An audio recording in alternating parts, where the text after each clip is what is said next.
Alô, meus amigos, minhas amigas. Estou iniciando neste momento um vídeo de muita importância para mim, de muita responsabilidade e de muito orgulho.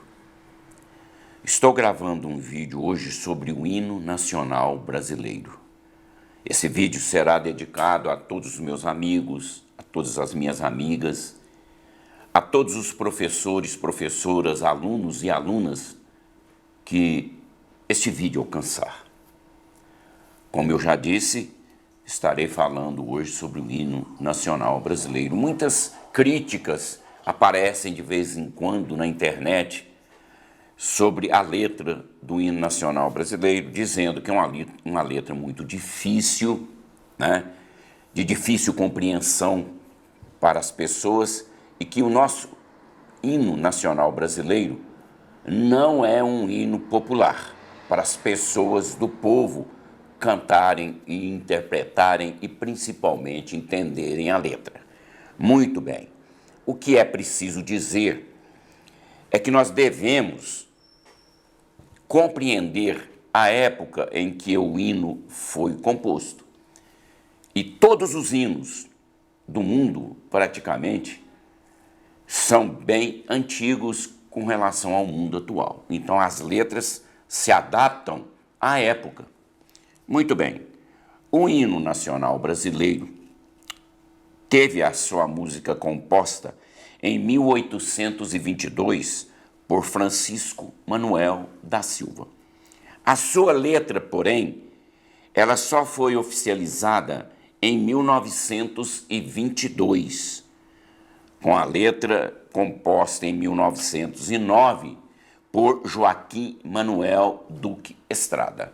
Nesse íntere, entre 1822 e 1909, houve várias tentativas de se adaptar uma letra à melodia, mas só realmente em 1922 é que o hino foi oficializado. Muito bem. Sobre a linguagem do hino nacional brasileiro. É preciso que nós saibamos que essa letra foi composta durante o parnasianismo. O que é o parnasianismo? Nós sabemos que os períodos literários são divididos em etapas, de acordo com o pensamento da época, com o sentimento da época. Então, o parnasianismo veio para o mundo inteiro após o romantismo, que era uma época de subjetivismo, né, de muito sentimentalismo e tal. Então o parnasianismo chegou ao mundo e ao Brasil também para combater esse subjetivismo, esse sentimentalismo do romantismo. Agora, as características do parnasianismo são estas. A linguagem é feita com muitas metáforas. É uma linguagem rebuscada, rica em inversões. O que são inversões? É a mudança da ordem das palavras na frase. Então, ao invés de dizer assim, o sol está brilhando no céu, nós vamos inverter, no céu está brilhando o sol. Essas são inversões que os poetas parnasianos usavam muito. E até o hipérbato, que é uma inversão mais violenta, que às vezes podia até prejudicar o sentido dos versos. As palavras do parnasianismo são pouco utilizadas, né? Uma preocupação formal com a forma, com o poema, muito grande. Objetivismo, quer dizer, nada de sentimentalismo, de subjetivismo. Universalidade, quer dizer, o assunto tem que ser universal, né? Impessoalidade, normalmente os poetas não poderiam falar dos seus sentimentos, né? Das suas opiniões próprias. Uma estética perfeita, rimas raras e perfeitas. O que são rimas raras? Por exemplo, rima entre palavras que praticamente não são muito utilizadas. Por exemplo, cisne e tisne, né? Bronco e tronco. Então isso dificultava a compreensão da linguagem, né? Já disse que o parnasianismo veio contra a subjetividade, a emoção do romantismo e valoriza muito a ciência, né? É a época da locomotiva, da fotografia, do telefone, da lâmpada e muitas descobertas científicas da matemática, física, química, né, biologia, psicologia, medicina. O parnasianismo começou na França na segunda metade do século XIX e espalhou-se pelo mundo. Muitas críticas sobre o hino nacional brasileiro se referem à dificuldade de os brasileiros entenderem o hino. Agora, dizem que o povo não tem memória para compreender o hino nacional brasileiro. Então, a minha opinião, isso aí cabe à escola formar as nossas crianças e os nossos adolescentes com uma educação cívica mais aprofundada. Quando eu era estudante, a gente cantava o hino nacional praticamente todo dia, o hino à bandeira, né? A gente estudava os brasões. Então, qual que seria a mudança possível nisso? É que as escolas, algumas já têm isso, inclusive, começassem projetos, né? Porque hoje usam-se muitos projetos na escola, para que os alunos e professores trabalhem o hino nacional brasileiro. Não é tão difícil assim que um professor de português traga para os seus alunos uma interpretação, uma análise de todo o hino nacional brasileiro, com as suas dificuldades de vocabulário, com as suas inversões. Seria maravilhoso que isso acontecesse, não é? Então, a minha proposta com esse vídeo de hoje é justamente interpretar um hino nacional brasileiro, de maneira tal que ele possa, inclusive, ser utilizado em sala de aula, não é? E eu trarei também para vocês, eu quero mostrar também, 2 hinos nacionais. O francês, La Marseillaise, que é talvez um dos hinos nacionais mais famosos do mundo, e o hino nacional americano. Vou mostrar a tradução e vocês vão notar também que eles têm um vocabulário difícil. Mesmo traduzidos, nós vamos notar que eles também são de difícil interpretação. Agora, as pessoas, o povo, é que deve realmente ter capacidade cultural para poder compreender o que representam os nossos hinos nacionais. Por isso é que eu digo, a escola é responsável por isso. A escola tem que ser levada a incutir na mente dos nossos alunos os nossos símbolos nacionais. A gente vai aos Estados Unidos, por exemplo, aonde a gente vá, a gente vê uma bandeira norte-americana tremulando no alto do edifício. Então é preciso que nós amemos, que nós cultivemos, que nós respeitemos o hino nacional brasileiro. Essa é a minha mensagem. E eu gostaria também de dizer para vocês, eu trouxe, antes de começar a interpretação propriamente dita do hino, eu trouxe para vocês alguns autores, um português e 2 brasileiros, com seus poemas famosos, né? Inclusive famosos no mundo inteiro. O primeiro deles é Camões, o grande Luís Vaz de Camões, português. E o poema que eu trouxe dele é Amor é fogo que arde sem se ver. E eu gostaria de chamar a atenção de vocês para o uso de figuras, de metáforas, né, comparações.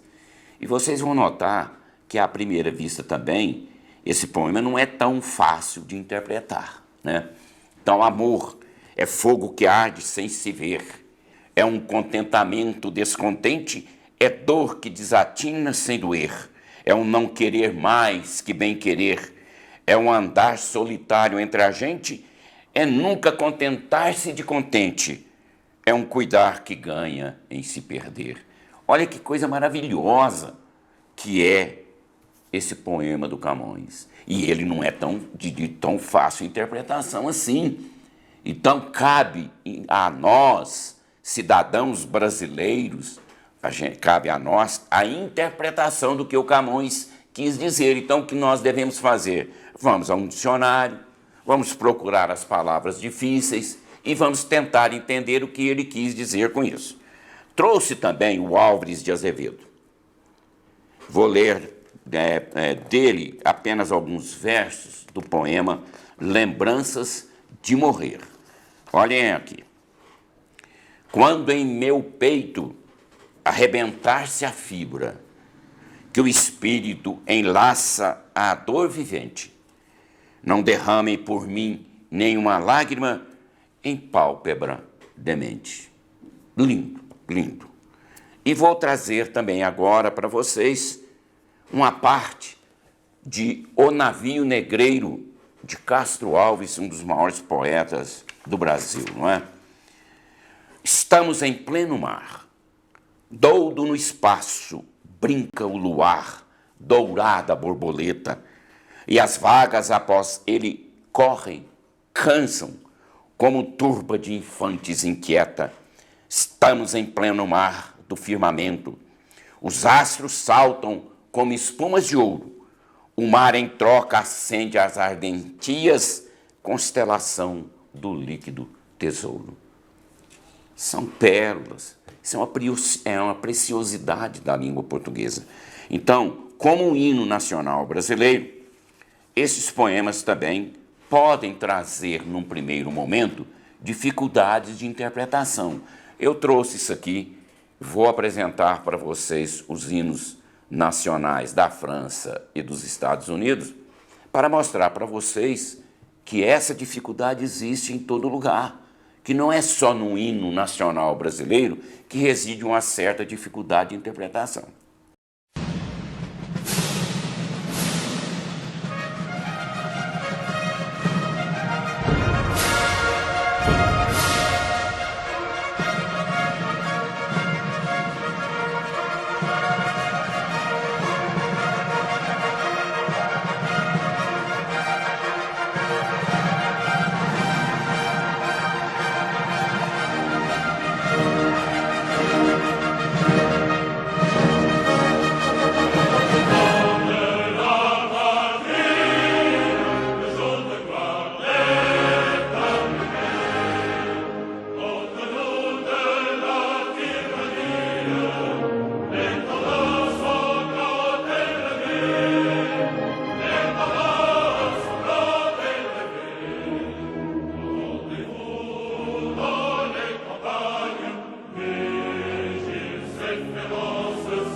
fazer a análise de versos por versos, 2 versos, 3 versos, às vezes 4 versos, tá? Em cada grupo da análise, ok?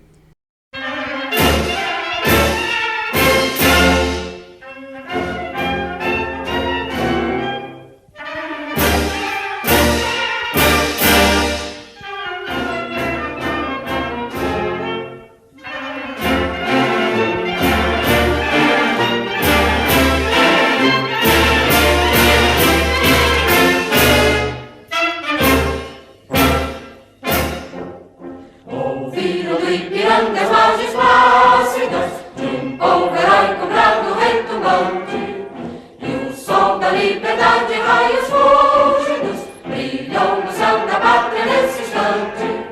Se o penhor dessa igualdade conseguimos conquistar com braço forte, eis que eu sei a liberdade desafia o nosso peito à própria morte. Ó pátria amada, idolatrada, salve, salve, Brasil, no sonho denso, raio vívido, de amor e de esperança terra desce, sem teu formoso céu e sonho límpido, a imagem do cruzeiro resplandece, gigante pela própria natureza, és bela, és forte, pálido, colosso, e o teu futuro espelha essa grandeza. Outras vilas do Brasil, a pátria amada, dos filhos deste sol és mãe gentil, pátria amada, Brasil.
Então vamos lá.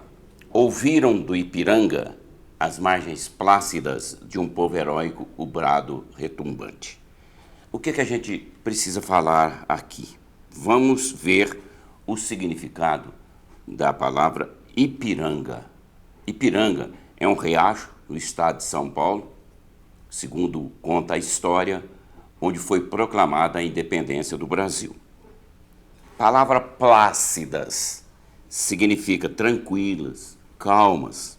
Brado, o que é o brado? É o grito. Retumbante, ressoa forte, ecoa.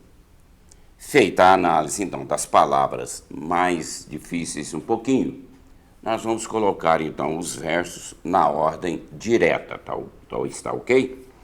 Então, a ordem direta seria: as margens plácidas do Ipiranga ouviram o brado retumbante de um povo heróico. As margens plácidas do Ipiranga ouviram o brado retumbante de um povo heróico. Então facilita bem mais a compreensão dos versos. Seguindo: e o sol da liberdade, em raios fúlgidos, brilhou no céu da pátria nesse instante. O que é o sol da liberdade? O que significa essa expressão? O sol da liberdade é uma referência que o poeta faz à independência. Quer dizer, a independência trouxe luz para o povo brasileiro que vivia sob o jugo português, correto? Fúlgidos, raios fúlgidos. O que significa fúlgidos? Brilhantes, iluminados. A ordem direta é: e o sol da liberdade brilhou em raios fúlgidos no céu da pátria nesse instante. Se o penhor dessa igualdade conseguimos conquistar com braço forte, penhor, direitos adquiridos, garantidos por lei, igualdade, essa igualdade aí é a igualdade conseguida pela independência proclamada recentemente. Braço forte é a força do povo na luta pela independência, a força do movimento de independência. A ordem direta: se conseguimos conquistar o penhor dessa igualdade com braço forte. E lembrando a todos que a palavra "se" aqui está empregada no sentido de já que conseguimos conquistar o penhor dessa igualdade com braço forte. Em teu seio, ó liberdade, desafia o nosso peito a própria morte. Seio aí é interior, na alma, né? O nosso peito é coração, vontade, desejo forte. Então, a ordem direta: o nosso peito desafia a própria morte em teu seio, ó liberdade. Ó pátria amada, idolatrada, salve, salve. Idolatrada, amada, adorada, respeitada. Salve, salve é uma saudação com cortesia. A ordem direta: salve, salve, ó pátria amada, idolatrada. Brasil, um sonho intenso, um raio vívido de amor e de esperança à terra desce. Aqui uma inversão bem mais violenta. Intenso, grande, profundo, vívido, brilhante, ardente, expressivo. O raio aqui, o raio vívido de amor, é um sinal forte, correto? Então, Brasil, um sonho intenso, um raio vívido de amor e de esperança desce à terra. Se em teu formoso céu, risonho e límpido, a imagem do cruzeiro resplandece. Formoso, belo, risonho, receptivo, satisfeito, esperançoso, límpido, claro, brilhante, aberto. Cruzeiro é uma referência que o poeta faz à imagem da constelação do Cruzeiro do Sul, que nós a vemos sempre que olhamos para o céu e a gente vê 5 estrelas, 4 bem vívidas, bem fortes, e uma 5ª estrela que está um pouquinho à direita das duas do lado direito, ela fica mais fraca, né? A luz dela é mais fraca do que as demais. Então esse cruzeiro aqui, a imagem do cruzeiro resplandece, é o Cruzeiro do Sul, a imagem do Cruzeiro do Sul. E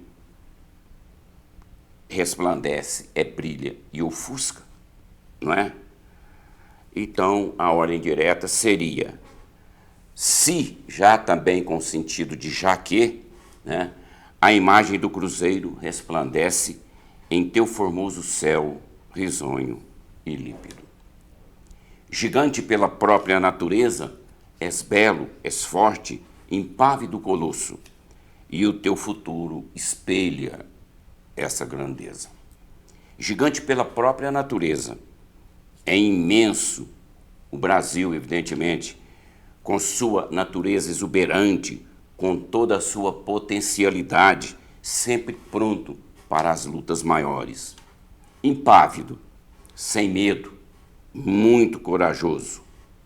Colosso é algo imenso, gigante, e espelha, reflete. Ordem direta.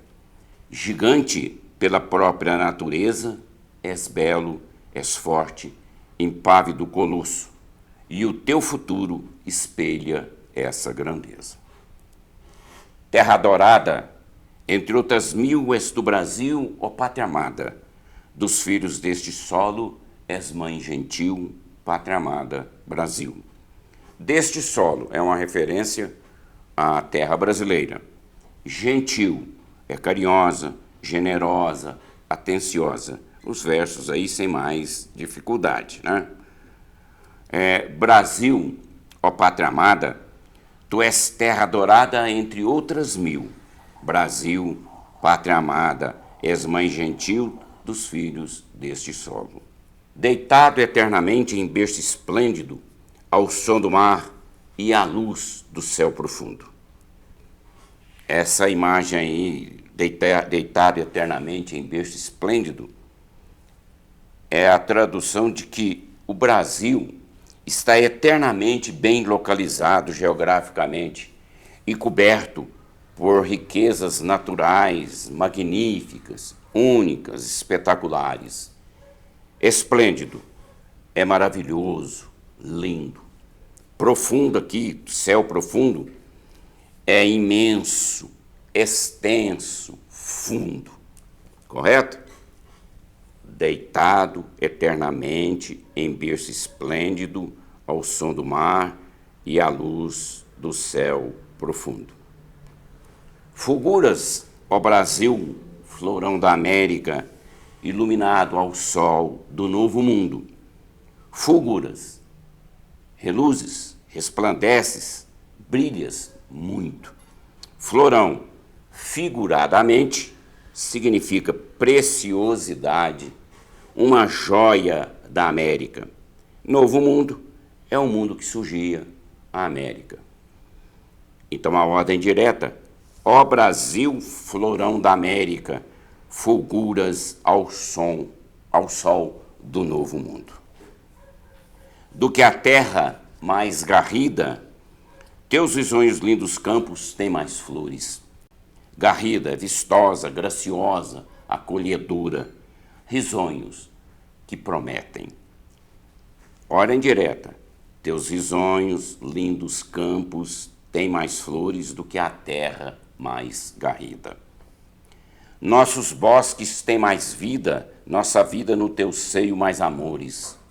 Aqui é bom a gente fazer uma ressalva que esses versos pertencem a Gonçalves Dias em sua Canção do Exílio. Inclusive o próprio autor do hino nacional fez referência a isso, né? Mais vida é natureza rica de flora e fauna, no teu seio, no teu interior, na tua alma, no teu coração. Nossos bosques têm mais vida, nossa vida no teu seio mais amores. Ó pátria amada, idolatrada, salve, salve, já foi explicado esse verso, né? Brasil de amor eterno, seja símbolo, o lábaro que ostentas estrelado. Lábaro é a bandeira, é o estandarte. Ostentas, exibes com orgulho. Brasil seja símbolo de amor eterno, o lábaro que ostentas estrelado. E diga o verde louro dessa flâmula, paz no futuro e glória no passado. Verde louro é o verde amarelo da bandeira, flâmula é a bandeira propriamente dita. E o verde louro dessa flâmula diga paz no futuro e glória no passado. Mas se ergues da justiça a clava forte, verás que um filho teu não foge à luta. Clava forte é o armamento, a justiça. Mas se ergues a clava forte da justiça, verás que um filho teu não foge à luta. Nem teme quem te adora a própria morte. Acho que não há nenhuma palavra mais difícil. A ordem direta, quem te adora nem teme a própria morte. E para terminar, terra adorada, entre outras mil, és do Brasil, ó pátria amada. Dos filhos deste solo és mãe gentil, pátria amada, Brasil. Ordem direta. Brasil, ó pátria amada, tu és terra adorada, entre outras mil. Brasil, pátria amada, és mãe gentil dos filhos deste solo. E assim nós terminamos a análise do nosso hino nacional brasileiro. Espero que tenha servido realmente para elucidar muitas dúvidas a respeito desse maravilhoso hino, né? Para mim, o mais bonito de todos. Esse vídeo, então, será endereçado às nossas crianças, aos nossos jovens e a todo o público em geral. Um abraço, que todos fiquem com Deus, que Deus nos acompanhe, proteja as nossas famílias. Amém. Brasil forte, Brasil poderoso.